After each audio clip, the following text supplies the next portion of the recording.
Good morning and ये एक नया सेशन है with I am taking the questions from YouTube comment section and we are starting with the questions. I am Dr. Dipankar Banerjee calling from Ideal Fertility which is placed in Jabalpur, Madhya Pradesh. I am a gynecologist and with special interest with reproductive medicine and fetal medicine. We are doing very advanced work in reproductive medicine like ICSI, blastocyst and lot of work in ovarian rejuvenation and NIPGT and lot of work on male infertility also. We are with fetal medicine and doing lot of genetic work with invasive fetal procedures for prenatal diagnostics. So I am asking Mr. Deven to start with his questions from YouTube comment section. Good morning sir. Good morning. Sir क्या कारण है AMH 4.85 है फिर भी अंडे अच्छे नहीं बनते? ये एक बहुत परप्लेक्सिंग और बहुत कॉम्प्लिकेटेड और बहुत डिफ़िकल्ट सिचुएशन होता है जब आपका AMH अच्छा हो और आपको हम इंजेक्शन लगाएं और आपका एग्स अच्छे नहीं बने। ये मैं खोजने की भी कि मेरे कई पेशेंट में ऐसा होता है और उनके पीरियड भी रेगुलर नहीं रहते, अधिकतर यदि रेगुलर है भी तो उन पीरियड्स में यदि IVF करते हैं। बट मैंने एक चीज़ ये नोटिस करी है कि कई बार स्ट्रैटेजी बदलने से, कई बार टैबलेट्स और गोनाडोट्रोपिन देने से, बिकॉज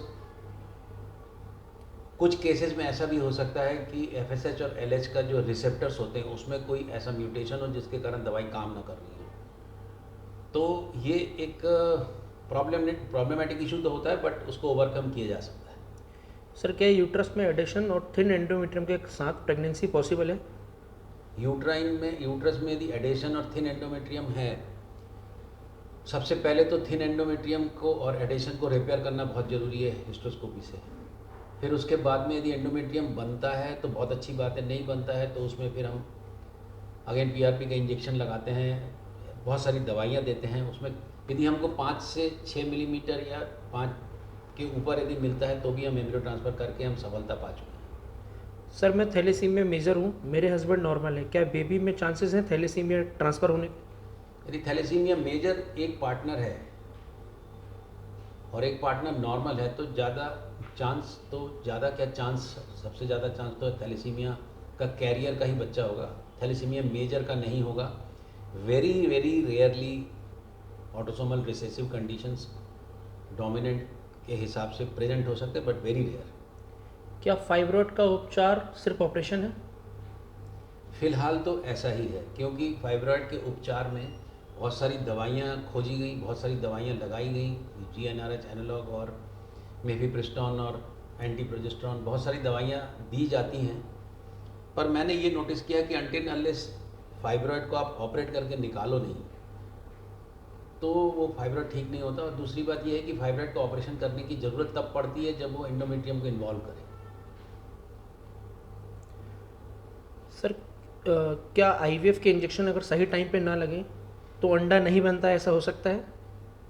नहीं, सही टाइम पे नहीं लगे मतलब ऐसा नहीं है कि आप यदि रोज़ 1 बजे दिन में लगा रहे हैं तो आपके हर इंजेक्शन एकदम करेक्ट 1 बजे ही लगे, ±2-3 आवर्स से कोई फ़र्क नहीं पड़ता।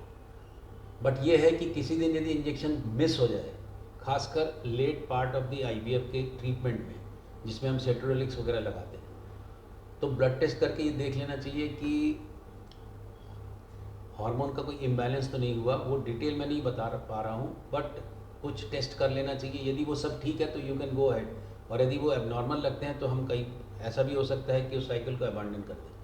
सर मुझे 20-20 दिन में 2 बार पीरियड आते हैं, इसका क्या कारण हो सकता है? 20-20 दिन में 2 बार पीरियड आते हैं मतलब आपको महीने में 20 दिन में 1 बार पीरियड आता है। तो 20 दिन में यदि 1 बार पीरियड आता है तो आप वैसे 21 दिन से 35 दिन तक का पीरियड नॉर्मल कहलाता है। तो यदि ऐसा लगता है कि आपका फ्रीक्वेंसी ज़्यादा है तो आपको डेफिनेटली कोई अच्छे गायनिक से दिखा लेना चाहिए। और सबसे इम्पॉर्टेंट बात यह है कि यदि पीरियड में कुछ भी डिस्टर्बेंस लगे और आप प्रेग्नेंट नहीं हैं और पीरियड में डिस्टर्बेंस लगे और आप रिप्रोडक्टिव एज के हैं तो प्लीज़ एक पैप्समियर यदि और अच्छा टेस्ट करा सकते हैं जो हम लोग करते हैं, that is human papilloma virus का DNA PCR द्वारा जांच, यदि वो करवा लें तो वो ज़्यादा अच्छा होगा। सर एक प्रेगनेंसी हो जाने के बाद सेकेंड में HSG कराया, वो भी नॉर्मल आई, क्या कारण हो सकता है प्रेगनेंसी ना होने का?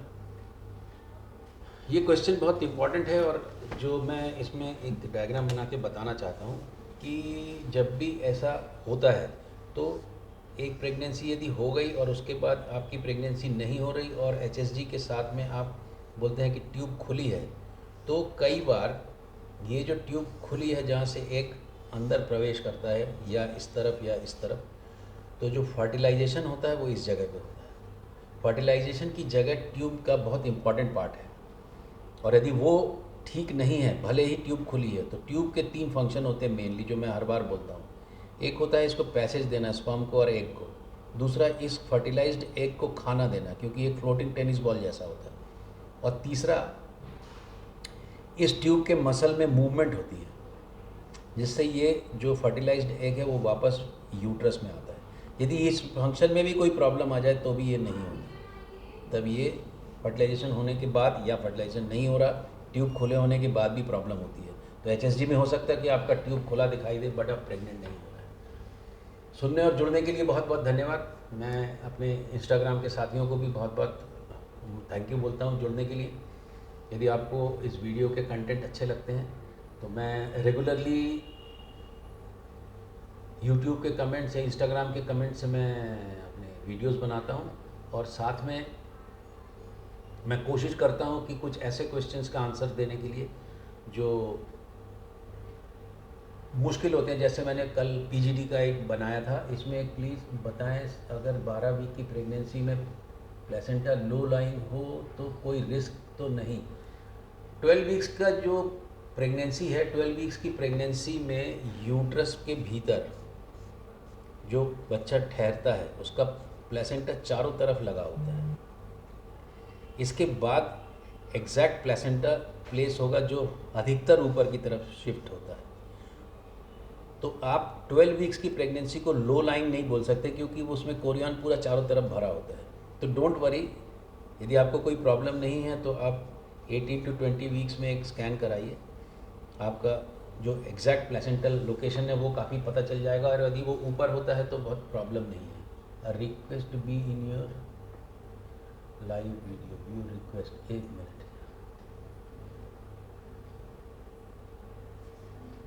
अच्छा, एक्सेप्ट करने वाला Yes. Should I? Yes. Thank you and some people are waving me also. I am also waving. Thank you very much for joining.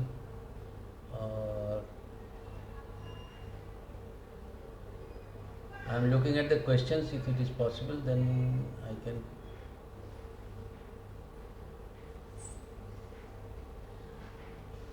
मेरे जो इंस्टाग्राम में जुड़ने वाले हैं उनको मैं ये भी बोलना चाहता हूँ कि आप यदि और भी डिटेल आइडियल फर्टिलिटी या हमारे बारे में जानना चाहते हैं तो go to our YouTube channel. YouTube में आप आइडियल फर्टिलिटी लिखिए, उतने में ही आपको मिल जाएगा। आप उसको सब्सक्राइब करिए, आप उसकी प्लेलिस्ट में जाइए, वीडियोस देखिए। आपको यदि कोई क्वेश्चन हो तो आप अपना क्वेश्चन भी अपने कमेंट सेक्शन में डालिए। ट्रीटमेंट संबंधी बहुत सारे जवाब मैं नहीं देता हूं जो दूसरी जगह पे ट्रीटमेंट चल रहे हैं, बट अधिकतर यदि वो क्वेश्चन रिलेवेंट होते हैं तो मैं डेफिनेटली उनको चाहता भी हूं कि वो आएँ। मेरा पर्पज़ ये है कि एक सामान्य हिंदी में, एक कॉमन लैंग्वेज में reproductive medicine, infertility, male importance, male erectile dysfunction और फीटल मेडिसिन मतलब गर्भस्थ शिशु के बारे में जो जानकारियाँ होती हैं, कब अल्ट्रासाउंड कराना चाहिए बच्चे में, कब जांच कराना चाहिए, डबल मार्कर क्या होता है, ट्रिपल मार्कर क्या होता है, टारगेट स्कैन क्या होता है, कोई जेनेटिक डिजीज़ है तो उसमें उसको रोके कैसे, ये जानकारियाँ मैं देता हूँ। सुनने और जुड़ने के लिए बहुत बहुत धन्यवाद।